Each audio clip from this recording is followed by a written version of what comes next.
Hello students, again आज हम unit 8 discuss करेंगे organisation and management of instructional function. इसके पार्ट 1 में हमने डिस्कस किया था training and managerial responsibilities and classroom and workshop management. तो आज हम डिस्कस करेंगे good housekeeping, 5S concept, workshop layout, safety in instructional area and colour dynamics.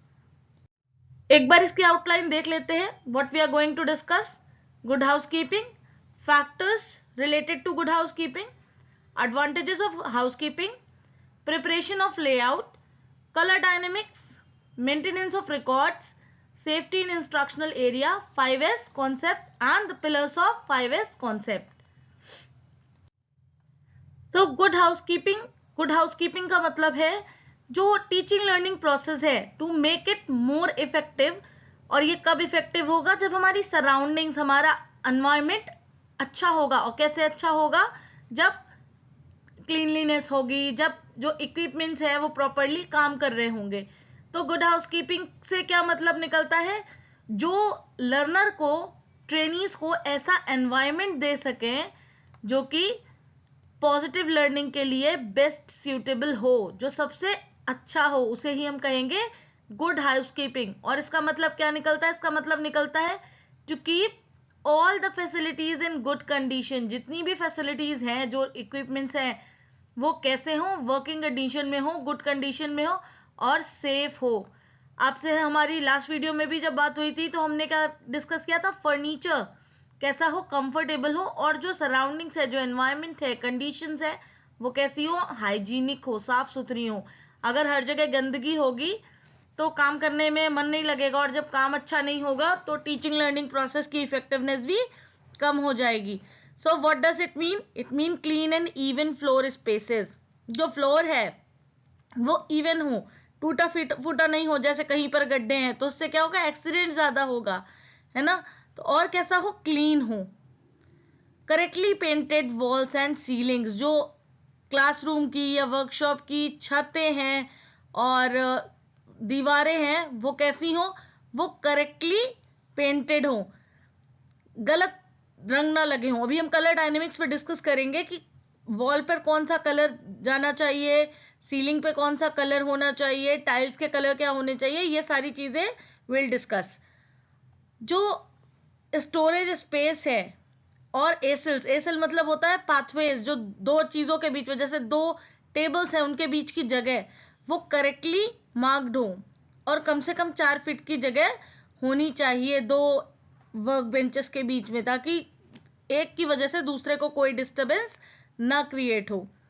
Neat and properly stacked materials. जो मटेरियल्स हैं, जैसे रॉ मटेरियल्स हो गए या आपकी सप्लाईज, वो प्रॉपरली स्टोरेज स्पेसेस में रखे होने चाहिए। Proper disposal of scrap and garbage. जो वेस्ट है, जो स्क्रैप है, उसका डिस्पोजल प्रॉपर हो। लास्ट वीडियो में वी हैव डिस्कस्ड कि कैसे आपको पहले देखना है कि आपके लिए वेस्ट है वो किसी और सेक्शन में यूजफुल तो नहीं है। अगर वो यूजफुल है तो आप उन्हें दे दें, उनसे एक बार बात कर लें। अदरवाइज उसकी कोई मॉनेटरी वैल्यू है, कोई सैल्वेज वैल्यू है, तो व्हाट विल यू डू? आप उसे स्टोर में रिटर्न करेंगे विथ प्रॉपर रिटन रिकॉर्ड्स। ऐसे नहीं कि बस गए और दे दिया, उसके प्रॉपर रिकॉर्ड होंगे। स्टोर रिटर्न बुक में एंट्री करके आप उसको रिटर्न करेंगे। Adequate ventilation and lighting. जो रूम्स हैं, वर्कशॉप्स हैं, क्लासरूम्स हैं, वहां पर प्रॉपर वेंटिलेशन हो, कमरे हवादार हो और रोशनी की भी पर्याप्त व्यवस्था हो। Systematic arrangement of furniture and equipment. जो भी इक्विपमेंट और फर्नीचर लैब में दिए गए हैं वो वेल अरेंज्ड हो, उनको सही तरीके से रखा गया हो। ऐसा नहीं कि जिस मशीन पे आपको 3 फेज सप्लाई चाहिए वहां 3 फेज सप्लाई है ही नहीं, तो ये क्या हो जाएगा? ये सिस्टमेटिक अरेंजमेंट में नहीं आएगा। इसके कुछ फैक्टर्स हैं। कौन से फैक्टर्स हैं? सबसे पहला है क्लीनलीनेस। तो जो जितनी भी ट्रेनिंग वर्कशॉप है, रूम है, अब एक ट्रेड इंचार्ज के पास हो सकता है एक क्लासरूम हो, एक लैब हो, लेकिन अगर हम कुछ सब्जेक्ट्स पे बातें करें तो वहां पर 2 लैब भी होती है। जैसे कॉस्मेटोलॉजी की बात करें तो they have yoga room, they have classroom, they have their workshop place. ऐसे ही बहुत सारे ट्रेड्स में एक से ज्यादा लैब होती हैं। तो वो जो लैब है, जो क्लासरूम है, वो हमेशा क्लीन कंडीशन में होने चाहिए। हर क्लासरूम में और वर्कशॉप में डस्टबिन जरूर होनी चाहिए, नहीं तो कचरा क्या होगा, फर्श पे फैल जाएगा और फिर वो जो क्लीनलीनेस है वो मेंटेन नहीं रहेगी। Disposal of waste and scrap, suitable means should be provided to collect waste and dispose it in a most economical and orderly way। तो जो आपका वेस्ट और स्क्रैप है, इसको कलेक्ट करने के लिए और डिस्पोज करने के लिए प्रॉपर तरीका होना चाहिए। फ्लोर मेंटेनेंस, फ्लोर भी मेंटेन होना चाहिए, क्लीन होना चाहिए, नॉन स्लिपरी होना चाहिए। ऐसा नहीं हो कहीं पे पानी गिरा है, कहीं पे ऑयल गिरा है, कहीं बहुत सारी डस्ट है, कहीं टूटा हुआ है, तो वो एक्सीडेंट का भी कारण बनेगा और फिर वो देखने में भी अच्छा नहीं लगेगा और जो पॉजिटिव एनवायरनमेंट चाहिए वो भी क्रिएट नहीं हो पाएगा। एसिल्स एंड स्टोरेज स्पेस, ये भी क्लियरली मार्क होनी चाहिए, किस कलर से, व्हाइट एंड येलो कलर से। स्टोरेज ऑफ मटेरियल, अब ये जो मेथड ऑफ स्टैकिंग है ये डिपेंड करेगा कि आपका मटेरियल कैसा है। कुछ चीजें हम एक के ऊपर एक स्टैक बना के रख सकते हैं, पर कुछ चीजें इस तरह रखने से खराब हो जाती हैं। तो किस मटेरियल को कैसे रखना है, इसको स्टैक करने से पहले ध्यान देंगे कि इसको स्टैक करके रखना है या अलग अलग रखना है। लेआउट ऑफ मशीनरी, मशीनरी का लेआउट जरूरी है। क्यों जरूरी है? क्योंकि इससे क्राउडिंग नहीं होगी और अगर क्राउडिंग होगी तो क्या होगा, एक्सीडेंट हो जाएंगे। जब एक के पास एक कई सारी मशीनें होंगी तो चोट लगने का खतरा भी बढ़ जाएगा। लाइटिंग, लाइटिंग जो है ऑपरेटिंग जो ऑपरेशंस हैं उनको मोर एफिशिएंट बनाने के लिए ज्यादा हेल्पफुल है, प्लस दिखाई देंगी चीजें क्लियरली, साफ रोशनी होगी तो एक्सीडेंट्स भी कम होंगे। और कोशिश करें कि लाइटिंग अरेंजमेंट ऐसा हो कि ज्यादा से ज्यादा रोशनी बैक साइड से और टॉप से आए, क्योंकि फ्रंट से जब ज्यादा रोशनी आती है तो वो ग्लेयर क्रिएट करती है, चमक पैदा करती है और उसकी वजह से प्रॉब्लम होती है देखने में। इसलिए रोशनी ज्यादा से ज्यादा कहां से आनी चाहिए, बैक साइड से और टॉप से, मतलब छत की तरफ से।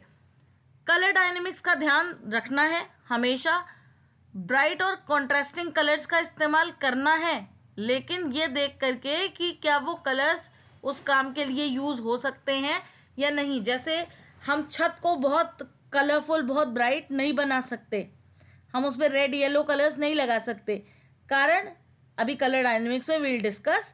फर्स्ट एड, आप कितने भी प्रिकॉशनरी मेजर्स को लेकर साथ चलें फिर भी कभी कभी एक्सीडेंट्स हो जाते हैं, तो फर्स्ट एड बॉक्स हमेशा क्लास में होना चाहिए और प्रॉपरली इक्विप्ड होना चाहिए। ऐसा नहीं कि बस बॉक्स है उसके अंदर कुछ भी नहीं है, और ऐसी जगह रखना चाहिए कि वो किसी को भी मिल सके। अगर सिर्फ सीआर या सिर्फ टीचर पहुंच सकता है और उस समय दोनों ही अवेलेबल ना हो तो फिर जिसको चोट लगी है उसका फर्स्ट एड ट्रीटमेंट आप कैसे दे पाएंगे। इसलिए हमेशा एक्सेसिबल होना चाहिए, सबको मिल सके, सबकी पहुंच में। फायर एक्सटिंग्विशर जरूर होने चाहिए और सफिशिएंट नंबर में होने चाहिए, एंड मोर ओवर उन्हें चलाना भी आना चाहिए। और कौन से होने चाहिए, ड्राई कार्बन डाइऑक्साइड टाइप के फायर एक्सटिंग्विशर्स वर्कशॉप में अवेलेबल होने चाहिए। इसके फायदे क्या है? सबसे बड़ा फायदा है एक्सीडेंट्स कम हो जाएंगे, जो चोट लगने के खतरे हैं वो घट जाएंगे, अनसेफ वर्किंग कंडीशंस कम हो जाएंगी। एक्सीडेंट्स होते हैं पर अगर बहुत ज्यादा होने होंगे तो कम से कम 10 में अगर 5 एक्सीडेंट होने होंगे तो कम से कम 1 होगा या आधा होगा, कम होगा। सीवियर होने की बजाय बहुत नॉमिनल इंजरी होगी। Promotes mental alertness, mentally alert भी रहेंगे अगर हाउसकीपिंग प्रॉपर होगी। अगर चीजें जहां रखी जाती हैं वहीं रखी जाएंगी तो आपको याद भी रहेगा कि कहां से सामान उठाना था। Aids productivity and improves quality of work. Yes, जब आप इतनी अच्छे वर्किंग कंडीशंस में काम करेंगे, मेंटली अलर्ट रहेंगे, तो ये आपकी प्रोडक्टिविटी और क्वालिटी ऑफ वर्क को भी इम्प्रूव कर देगा। अब लेआउट की बात कर लेते हैं। अभी हमने एक फैक्टर पढ़ा था गुड हाउसकीपिंग का, इट वाज लेआउट। तो जब कभी भी हम लेआउट प्लान करते हैं तो हमको ये बात हमेशा ध्यान रखनी है कि जो पाथवेज हैं, जो 2 वर्क बेंचेस के बीच की जगह है, वो कम से कम 4 फीट तो होनी ही चाहिए, 4 फीट या 4 फीट से ज्यादा, ताकि जो मशीन्स हैं अगर उन्हें कभी मूव करना है तो भी प्रॉपर जगह हो, अगर जो स्टूडेंट्स हैं, ट्रेनीज हैं, लोगों को मूव करना है तो उनके लिए भी प्रॉपर जगह हो। जो ओपन स्पेसेस हैं, जो वेस्ट हो रही है छोटी छोटी सी जगह है, वो लॉकर्स से और स्टोरेज कैबिनेट से कवर की जा सकती हैं। कोशिश करें कि रूम के अंदर ज्यादा से ज्यादा नेचुरल लाइट आए, और जितने भी कॉमनली यूज्ड मशीन्स हैं वो सबकी रीच में हो। ऐसा नहीं हो कि बस एक स्पेसिफिक व्यक्ति ही उन्हें निकाल रख सकता है। इस तरीके से रखें कि वो इजीली सब तक पहुंच जाए, और हमेशा इतनी जगह रखनी है कि फ्यूचर में आप उसे थोड़ा बहुत एक्सपेंड करना चाहें तो कर सके। कुछ नए इक्विपमेंट्स आए तो उनके लिए लैब में जगह बनाई जा सके। एक सैंपल लेआउट आप यहाँ पर देख रहे हैं। आप देखें, यहाँ पे एक एंट्री डोर भी है, यहाँ पर आपको कुछ टेबल्स नजर आएंगी, स्टोरेज नजर आएगा, कैबिनेट्स नजर आएंगे। आप यहाँ पर देखें, टेबल और चेयर्स नजर आएंगे आपको, सबके बीच में स्पेसेस भी है। ये स्केल डाउन मॉडल है। अब 4 फीट तो यहाँ नहीं दिखा सकते थे, तो 4 फीट को कुछ सेंटीमीटर से दिखा रखा गया है, मिलीमीटर दिखा रखा गया है। यहाँ ब्लैक बोर्ड है, टीचर की टेबल है, ये सारी चीजें यहाँ पर क्लियरली मेंशन की गई हैं। तो ऐसे ही ये जो लेआउट बनाना है, इसके 3 तरीके होते हैं। एक होता है टेम्पलेट मेथड, एक होता है मैग्नेटिक मेथड, और एक होता है स्केल मेथड। अब इन तीनों मेथड्स में हम क्या करते हैं ये देख लेते हैं। टेम्पलेट मेथड में ये जो पैटर्न है, इसे स्केल डाउन करके या तो किसी कार्डबोर्ड पे या मेटल शीट पे बना लेते हैं फ्लोर प्लान को, और जो फैसिलिटीज हैं, मशीन्स हैं, उनके छोटे छोटे टेम्पलेट्स बना करके जो भी मशीन या इक्विपमेंट्स को बनाना है, या तो उसे ड्रॉ कर दिया जाता है फ्लोर शेप पे, या फिर वो छोटे टेम्पलेट्स को ग्लू कर दिया जाता है, चिपका दिया जाता है उस फ्लोर प्लान के साथ। ये ओके है ये अरेंजमेंट, पर इसमें एक प्रॉब्लम है।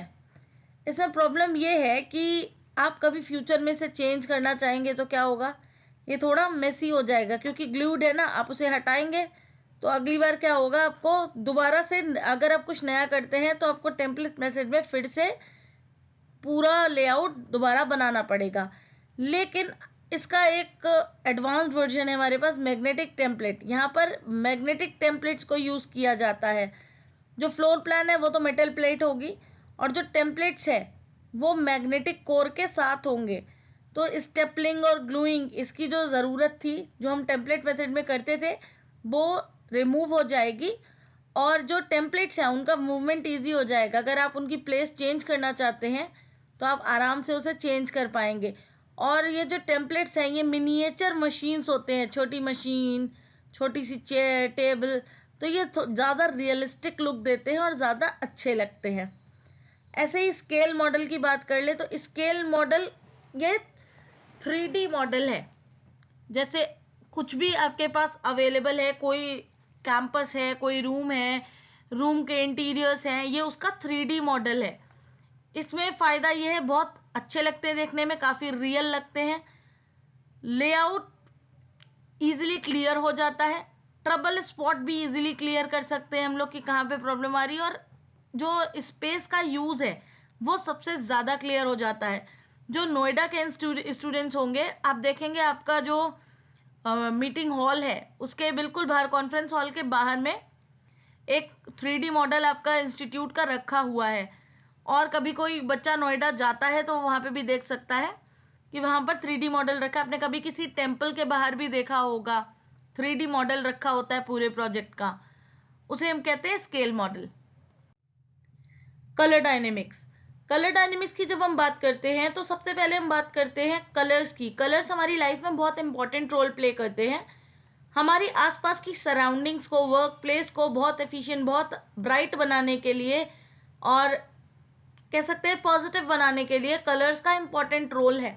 हम कलर्स को क्लासिफाई कैसे करते हैं, वार्म कहते हैं, वार्म कलर्स या कूल कलर्स। ये कैसे होंगे, जैसा कलर्स का इफेक्ट होगा। जैसे ग्रीन और ब्लू हैं, उनका इफेक्ट कैसा रहता है, उनका इफेक्ट रहता है कूल। वार्म की बात करें तो रेड और ऑरेंज का इफेक्ट कैसा आता है, वार्म आता है। और इसीलिए अकॉर्डिंगली हम इन कलर्स का यूज करते हैं। जैसे आपने हॉस्पिटल में देखा होगा सारे कर्टन्स किस कलर के होते हैं, ग्रीन कलर के होते हैं। क्यों? क्योंकि यह हेल्प करता है जल्दी हील अप होने में। इसके जो टेंडेंसी, इसका जो इफेक्ट है वो कैसा है, कूल है। ऐसे ही कलर्स की एक और प्रॉपर्टी है लाइट रिफ्लेक्टिंग प्रॉपर्टी। हम इसको भी ध्यान रखते हैं जब हम कलर्स का यूज करते हैं। तो सीलिंग और रूफ सर्विस में हम हमेशा वो कलर लगाते हैं जो 100% लाइट रिफ्लेक्ट करे। वाइट जो है वो 100% लाइट रिफ्लेक्ट करता है और इवनली उसे पूरे रूम में स्प्रेड करता है, प्लस कूलिंग इफेक्ट भी देता है। इसका जो इफेक्ट है वो कैसा है, कूल है, तो ये कूलिंग इफेक्ट भी देता है। अब जैसे ट्रॉपिकल क्लाइमेट है, ये कैसा है, जैसे इंडिया का क्लाइमेट की बात करें तो गर्मी ज्यादा रहती है, मोस्ट ऑफ द टाइम गर्मी रहती है, तो ये कूलिंग इफेक्ट भी देता है। इसलिए हम छत में, चाहे आप अपने घर में भी देख सकते हैं, छत सफेद रंग की होती है। और क्लासरूम वर्कशॉप में भी जो छत का रंग होता है, सीलिंग का कलर होता है, वो व्हाइट होता है। अब हम वॉल्स एंड फ्लोर्स की बात करें तो जो आई लेवल के नीचे, जो ह्यूमन आई लेवल है हाइट के अकॉर्डिंग, एक एवरेज आई लेवल हम कंसीडर करते हैं, वहां से नीचे और वहां तक भी जो, अगर हम व्हाइट कलर लगाएंगे तो क्या होगा, ग्लेयर, चमक पैदा करेगा। इसलिए हम कौन से कलर लगाते हैं, हम पेल कलर्स लगाते हैं जिनकी रिफ्लेक्टेंस कितनी हो, 75%, है ना। और कब, जब हमारे पास लाइट नॉर्मल लाइट हो, लेकिन अगर बहुत स्ट्रॉन्ग लाइट हम यूज कर रहे हैं तो क्या हो, तब उसकी रिफ्लेक्टेंस होनी चाहिए 50%। और जो फ्लोर का कलर है वो कैसा होगा, वो वॉल के कलर से भी ज्यादा डार्क रखेंगे। अब जो इक्विपमेंट है उनका कलर कैसे रखेंगे, उनका कलर जिनकी जो रिफ्लेक्टेंस हो 20 से 40%, जैसे ग्रे या ब्राउन। तो डेस्क, वर्क बेंचेस, ये हम कैसी रखेंगे, ग्रे और ब्राउन कलर में। मशीन्स किस कलर में होनी चाहिए, ग्रे और स्टील ग्रे या ब्राउन कलर में। तो और कैसी, नॉन ग्लॉसी, क्योंकि ग्लॉसी होंगी तो क्या करेंगी, ग्लेयर क्रिएट करेंगी। जो इंडियन स्टैंडर्ड्स हैं ये क्या सजेस्ट करते हैं, ये कहते हैं मशीन का कलर कैसा हो, ग्रीन, कवर्स कैसे हो, येलो कलर के, और इलेक्ट्रिकल इक्विपमेंट का कलर कैसा हो, ऑरेंज।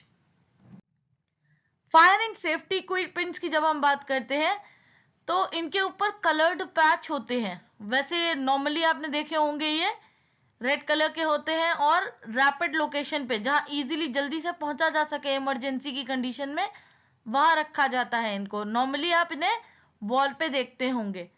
मशीन कंट्रोल्स किस कलर के होते हैं, देखिए इस पे क्वेश्चंस भी आता है कलर डायनेमिक्स पे। तो मशीन कंट्रोल, अगर हम बात करते हैं स्टार्ट बटन की, तो ये कैसा होता है, ग्रीन, स्टॉप बटन रेड, और जो गियर लेवल होता है, गियर लीवर, इसका कलर हम क्या रखते हैं, येलो। ऐसे ही लुब्रिकेशन पॉइंट्स की हम बात करते हैं तो ये लुब्रिकेशन पॉइंट्स क्या है, ये लुब्रिकेशन पॉइंट्स जहां से मशीन में, जहां से हम ऑयलिंग करेंगे, और ये किस कलर के होते हैं, येलो कलर के। हजार्ड्स के लिए भी हमारे पास कलर है, कैसे, जैसे रेड कलर है stop harmful activity, stop button, fire extinguisher, इन पे हम कौन सा कलर लगाते हैं, रेड। येलो कलर हम कहाँ लगाते हैं, जहां अटेंशन रिक्वायर्ड होती है, जैसे कॉशन साइन, आपने वार्निंग साइंस देखे होंगे, तो ये किस कलर के होते हैं हमारे पास, येलो कलर के। मशीन कंट्रोल जहां पर हमें अटेंशन चाहिए वहां हम क्या, कौन सा कलर यूज करते हैं, येलो कलर। और जहां सब कुछ सेफ है, सेफ्टी के लिए कौन सा कलर है, green colour, clear and go signals. अब बात करते हैं रिकॉर्ड्स की, मेंटेनेंस ऑफ रिकॉर्ड्स। इंस्ट्रक्टर की जिम्मेदारी क्लासरूम के मेंटेनेंस के अलावा रिकॉर्ड्स मेंटेनेंस की भी है। तो कौन कौन से रिकॉर्ड्स हैं, what all the instructors should keep it up to date always. तो कौन से हैं, सबसे पहला attendance register. Attendance register classroom में ट्रेनीज की अटेंडेंस को जस्टिफाई करता है कि किस दिन कितना बच्चा आपके क्लास में आया था। तो ये अटेंडेंस रजिस्टर रेगुलरली अपडेट करना है, तभी आप किसी बच्चे से कह पाओगे आपने क्लास नहीं की थी। अगर आप अटेंडेंस ही नहीं लोगे आपको कभी पता ही नहीं चलेगा। इसलिए अटेंडेंस रजिस्टर को मेंटेन करना really necessary. Then progress record, आप जो टेस्ट ले रहे हो उनका रिकॉर्ड रखो, आपने जो प्रैक्टिकल टेस्ट लिए हैं उनका भी रिकॉर्ड रखो। तो ये जो टेस्ट है इसको हम कहेंगे प्रोग्रेस रिकॉर्ड। ये हर स्टूडेंट के लिए इंपॉर्टेंट है, तभी आप जज कर पाओगे किस बच्चे में इंप्रूवमेंट हो रहा है, किस में नहीं हो रहा है, या कहाँ पर किसको प्रॉब्लम आ रही है। हमने टेस्ट एनालिसिस में सीखा हुआ है कि आप चेक कर पाओ कि कैसे एनालाइज करते हैं। तो ऐसे ही बच्चों की प्रोग्रेस भी आपको चेक करनी होगी, तो progress record is important. Then third is indent book. Indent book हमारे पास दो तरीके की होती हैं, एक टूल्स एंड इक्विपमेंट्स की और एक रॉ मटेरियल की। इंडेंट बुक का मतलब होता है, इसे हम स्टोर रिक्विजिशन बुक भी कह सकते हैं। इसमें आप जो मटेरियल आपने स्टोर से लिया है उसकी एंट्री करेंगे। ऐसी दूसरी होती है स्टोर रिटर्न बुक। जैसे हमने डिस्पोजल ऑफ स्क्रैप में बात करी थी, वेस्ट के लिए जब हमने बात की थी कि जिनकी कुछ मॉनेटरी वैल्यू है, जिन्हें हम स्टोर में रिटर्न करेंगे, इस बुक के थ्रू हम उन्हें रिटर्न करेंगे। Dead stock register. Dead stock register में वो सारे इक्विपमेंट्स जो आपने लिए हैं, मशीनरी, उसकी एंट्री होती है। Stock register for raw material and consumables. जैसे आप मशीनरी के लिए रजिस्टर, स्टॉक रजिस्टर बनाते हैं, उसे हम कहते हैं डेड स्टॉक रजिस्टर। सिमिलरली एक stock register raw material and consumables के लिए बनता है, जिसमें आपने कितना मटेरियल निकाला है, कितना लिया है, कितना यूटिलाइज किया है, उसकी एंट्री भी आप करते हैं। Manufacturing register. मैन्युफैक्चरिंग रजिस्टर में कितनी जॉब, जो आपने सामान रॉ मटेरियल खर्च किया है, उससे क्या फाइनल प्रोडक्ट बना है, उसकी एंट्री होती है। स्टूडेंट इशू रजिस्टर, आपने कितना मटेरियल, कितने कंज्यूमेबल्स स्टूडेंट्स को इशू किए हैं, इसकी एंट्री होगी। डेली डायरी, आपने डेली स्टूडेंट्स को क्या जॉब्स करवाए हैं, क्या प्रैक्टिकल, क्या थ्योरी पढ़ाई है, उसकी एंट्री रहेगी। और जो ट्रेनिंग रिलेटेड रिकॉर्ड्स होते हैं, जैसे आपके क्वेश्चन पेपर्स हैं, लेसन प्लान है, शेड्यूल्स है, करिकुलम है, ये सारी चीज़ें ट्रेनिंग रिलेटेड रिकॉर्ड्स में आएंगी। ये सारे रिकॉर्ड्स आपको अपडेट रखने हैं। अब हम सेफ्टी की बात कर लेते हैं। Safety it's really necessary. ये हर एक व्यक्ति की जिम्मेदारी है जो ट्रेनिंग सिचुएशन में इन्वॉल्व है। It may be instructor, it may be trainees, और ये सोशल रिस्पॉन्सिबिलिटी है। क्यों? देखिए, और एक तरीके से कहें ये इकोनॉमिक नीड भी है। अब ये किस तरीके से इकोनॉमिक नीड है? अगर कोई नुकसान होगा सामान का, चीज का, मान ले किसी की लापरवाही से आग लग जाती है, किसी को चोट भी आ सकती है ना? तो ये एक तरीके की सोशल रिस्पॉन्सिबिलिटी है कि अगर आप चीजों को प्रॉपरली रखेंगे तो आपकी वजह से किसी और को जो हार्म है वो नहीं पहुंचेगा, और सामान का नुकसान भी नहीं होगा, तो वो सामान यूटिलाइज हो पाएगा इन a economic way.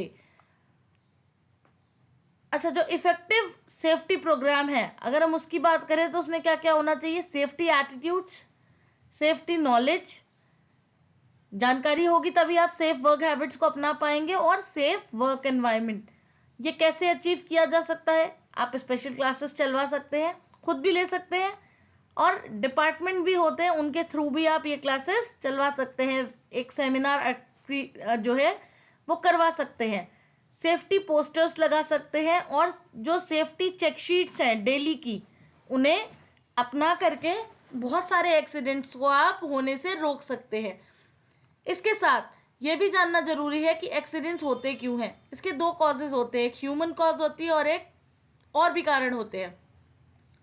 Human cause में क्या आएगा? इग्नोरेंस, लापरवाही, प्रॉपर लाइटिंग ना होना, वेंटिलेशन ना होना, या ओवर एग्जॉस्ट हो जाना। बहुत ज्यादा काम कर लेने से, आप जब ज्यादा काम कर लोगे तो एग्जॉस्ट हो जाओगे, तो भी ह्यूमन एरर्स हो सकती है। अदर कॉजेस क्या है? Unsatisfactory condition of machine, machine की जो कंडीशन है, वर्किंग कंडीशन है, वो सही ना होना, स्टोरेज प्रॉपर ना होना, और सेफ्टी डिवाइस की उपलब्धता ना होना भी कारण है कि आपके इंस्ट्रक्शनल एरिया में एक्सीडेंट्स होने के। अब हम बात करते हैं 5S की। जब हम 5S की बात करते हैं तो 5S को कह सकते हैं कि ये एक तरीके का विजुअल मैनेजमेंट है। आप अगर बात करें किसी जगह की, केवल देखने से आप क्लियरली एक बार रूम का अंदर को देखने के बाद आप इजीली उसे मैनेज कर सके, इसलिए एक ऐसा कॉन्सेप्ट है। जैसे हमने जब गुड हाउस कीपिंग की बात करी, it was talking about the procedures कि क्या कैसे करना है। एक बार करने से कुछ नहीं होता, आज आपने सब कुछ प्रॉपरली कर दिया, जब आप रोज नहीं करेंगे तो वो क्या होगा, वो फिर मेसी हो जाएगा। कितनी बार करेंगे? तो ये एक तरीके की हैबिट है। 5S कॉन्सेप्ट हैबिट है। ये नहीं बताता बार बार कि क्या करना है, किस तरीके से वही काम जो हाउसकीपिंग में आप करते हैं उसे कॉन्टिन्यूसली करना है, इस बारे में 5S कॉन्सेप्ट बात करता है। तो जो 5S का फ्रेमवर्क है, ये एक स्पेसिफिक माइंडसेट के यूज की बात करता है कि आपकी जो एफिशिएंसी है वो ज्यादा बढ़ सके। It involves observing, analysing, collaborating and searching for waste and also involves the practice of removing waste.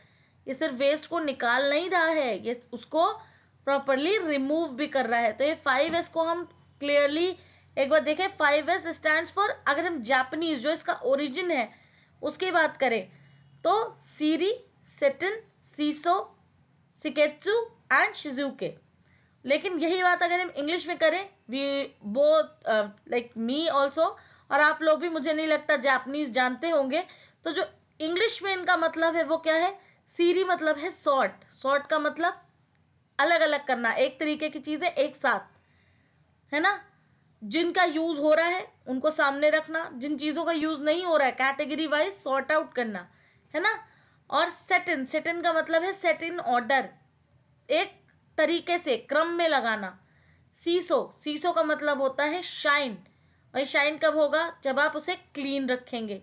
Standardise, जिकेत्सु का क्या मतलब है? स्टैंडर्डाइज मतलब रूल बनाए और उसे माने भी।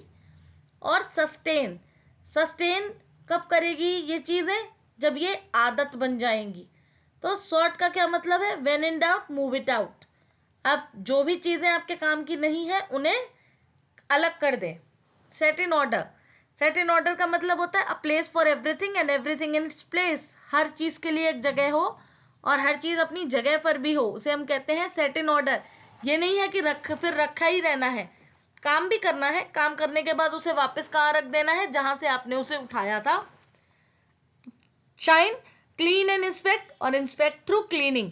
आप जब काम करें, क्लीनिंग करें, उसके बाद इंस्पेक्ट करें कि सब कुछ सही है, और क्लीनिंग के दौरान भी आप इसे इंस्पेक्ट कर सकते हैं कि सब कुछ जगह पे है या नहीं है। स्टैंडर्डाइज, आप ये क्लीनलीनेस, ये जो हैबिट्स है इनको एक नियम बना लें, ये नियम माने भी और बाकी लोगों को एनफोर्स भी करें कि वो भी इसे माने। और सस्टेन, सस्टेन का मतलब है कि आपके रूटीन में आ जाए, ये आपकी आदत बन जाए। इसके 5 पिलर्स जो हैं वो क्या है? देखिए, सबसे पहला है सॉर्ट। सॉर्ट का मतलब है रिमूव। अब इसका मतलब क्या होता है? Remove all items not needed for current operation. जो चीजें आपको अभी नहीं चाहिए, जैसे पहले सेमेस्टर वाइज चलता था, जैसे अभी मान ले सिलेबस, जो चीजें आपको फर्स्ट यूनिट में चाहिए, सेकेंड यूनिट में चाहिए, उन्हें सामने रखें। थर्ड फोर्थ यूनिट या लास्ट यूनिट की चीजें अभी से सामने रखेंगे तो वो क्या करेंगी? डिस्ट्रैक्शन क्रिएट करेंगी और सामान उठाने रखने में भी प्रॉब्लम होगी। इसलिए जो चीजें करेंट यूज में चाहिए हैं उन्हें सामने रखे, बाकी रिमूव कर दे, पीछे की तरफ रखे। रिमूव करने का मतलब नहीं है लैब के बाहर कर दे, उन्हें प्रॉपर्ली स्टोर कर दे फ्यूचर यूज के लिए। क्यों जरूरी है? इससे जगह भी बन जाएगी, आपका टाइम, एनर्जी, मनी, ये सारे रिसोर्सेज भी आप इजिली मैनेज कर पाएंगे। सेट इन ऑर्डर, जो भी आइटम्स आपको जरूरी है उन्हें प्रॉपरली क्रमबद्ध तरीके से सेट कर ले, अरेंज कर लें। इससे क्या होगा? इससे वेस्ट क्रिएट होना बंद हो जाएगा। शाइन, हर दिन हर चीज अपनी जगह पर साफ सुथरी तरीके से रखी जाए। इससे क्या होगा? आपकी जो वर्क प्लेस है वो ब्राइट क्लीन वर्क प्लेस बन जाएगी, जिसकी अच्छी सराउंडिंग्स होंगी, और जब अच्छा एनवायरनमेंट, अच्छी सराउंडिंग्स होती है तो टीचिंग लर्निंग प्रोसेस भी ज्यादा इफेक्टिव हो जाता है। स्टैंडर्डाइज, जो ये तीनों स्टेप हैं, इन्हें अगर हम एक साथ नियम बना लें कि ये तीनों स्टेप हमें फॉलो करने हैं तो इसे ही हम कहते हैं स्टैंडर्डाइज।